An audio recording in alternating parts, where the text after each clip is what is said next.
Good morning, y'all. Or if you live in different parts of the world, good afternoon or good evening. I want to know what games you all are excited for this year of 2024.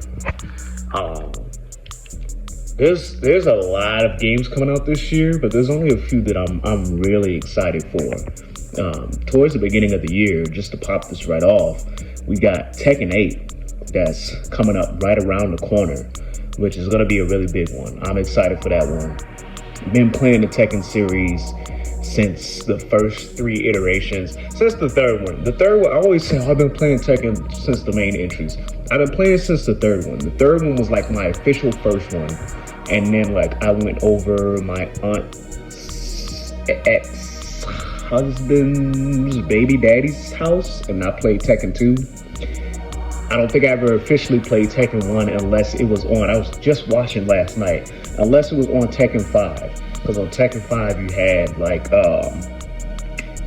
had like the port emulated modes where you could play the previous Tekkens from 1 all the way to 5, all the way to 4, as long as it was the arcade version.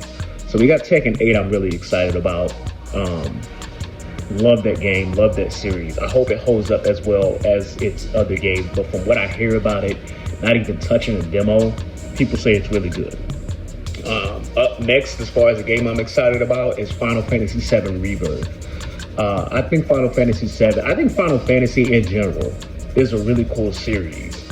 I like how each I guess I'll call them episodes. I don't know why I'd be so goddamn lost for words, like trying to find out what the fuck I'm trying to say. Each episode, so like you got Final Fantasy 1, you got Final Fantasy 7, I call them episodes. Each episode is its own thing, but the creatures and even some of the names and the spirits of the characters kind of carry over, even if it's a completely different thing from the previous one. And I like that about Final Fantasy. I think that's dope. Like you got your own original thing and nobody can tell you what the fuck about it because you made them, right?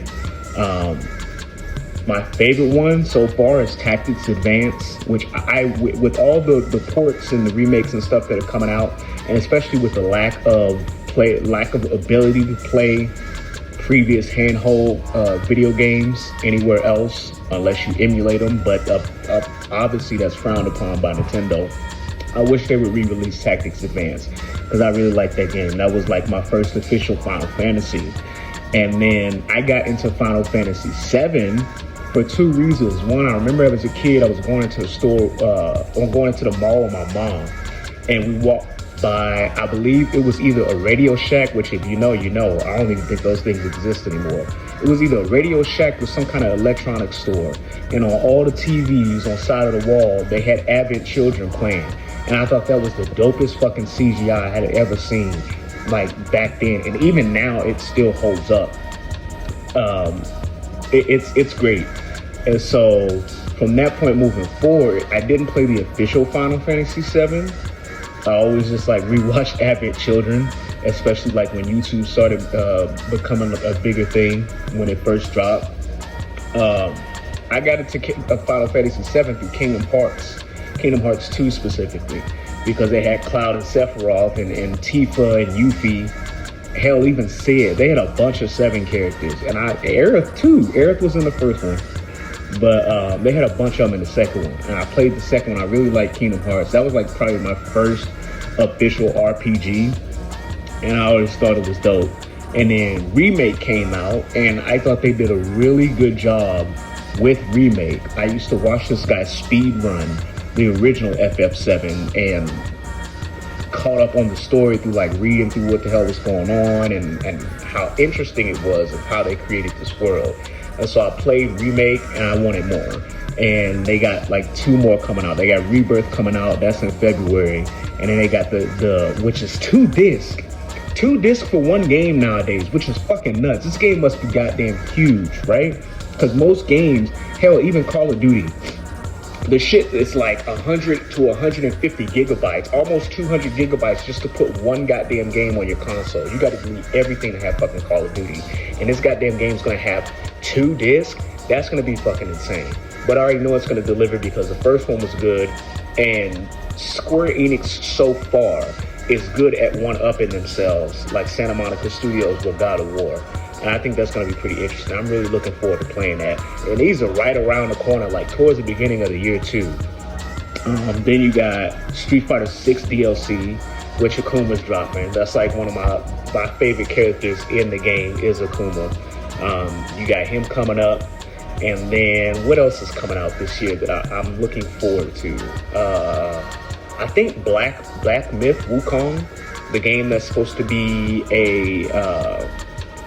another retelling of Journey to the West. If you know, you know the story about the original Son Goku.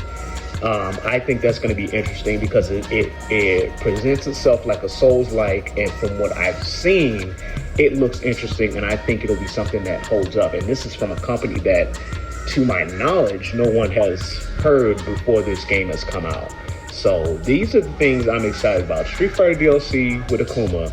You got Tekken 8, which is going to sap all of my fucking, my time that I have when it comes to playing video games.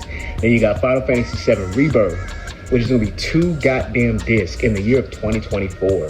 When's the last time we've seen some shit like that? And then we got Black Myth Wukong, which I think is going to be interesting because I've come to grow and love, ever since Bloodborne, I've come to love the Soulsborne formula. And some games it works, some games it doesn't. This one looks like it delivers. Even though in these Soulsborne thing, the one thing I wish they would keep in is the character creation aspect.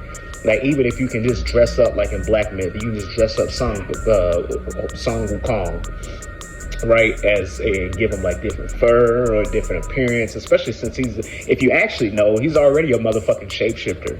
So I think that should have been an aspect that they had in the game. Change him to whatever you want him to look like, because that's a part of his actual character, right?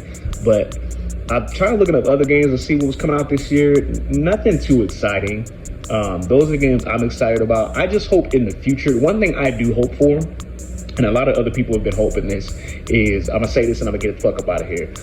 When I grew up on handhelds when it came to consoles and shit like that. So you got your Game Boys, Game Boy Color, Game Boy Advance, PSP. That's the shit that I grew up to. I did play consoles, but it definitely was more convenient to your mom be like, hey, let's go to Walmart, and be like, oh shit, I can't game. Oh, fuck that, I got my Game Boy. And just tag it along with you. Even if you didn't want to go to the store, or you had to tag along with your mom and she's doing her nails, you just get to sit the fuck there and play your goddamn Game Boy, right? So I grew up on that shit. I hope that in the future, even if they don't go to the length as far as remaking them, I hope Nintendo starts re-releasing their handheld stuff.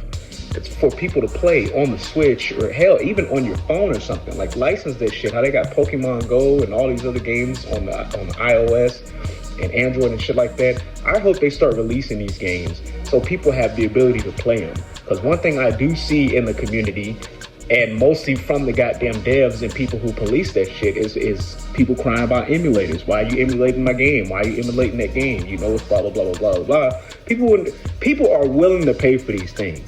This is something I see all the time. I'm willing to pay for that shit. I'll be more than happy to pay for a remake or a redo, like how they did with Advance Wars 1 and 2, for them to do something like that with Tactics Advance. Now, everybody talks about Tactics. I haven't played Tactics. I played Tactics Advance because that's what I grew up on, and that is my favorite one because it was the first RPG that I got into, and it was a story, a Final Fantasy story that I could cohesively follow and didn't have to do extensive backwork on what the fuck was happening. Like when I played the game, even as a kid's game, it's a complex story, and I got it. I knew what was happening.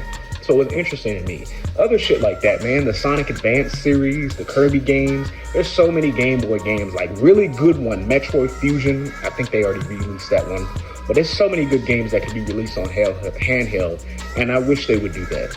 But I don't see that happening anytime soon. But let me know, man, what are y'all excited for in 2024? What are your hopes for as far as video games in the future? Releases, consoles, anything like that. Y'all let me know in the comment. Don't excuse the goddamn bun. I wake up looking like Gohan after he got boxed up by Cell, just to see if he'd get angry enough. That's why you got the goddamn cap on. I'm out of this thing, man. Y'all be out there. Peace.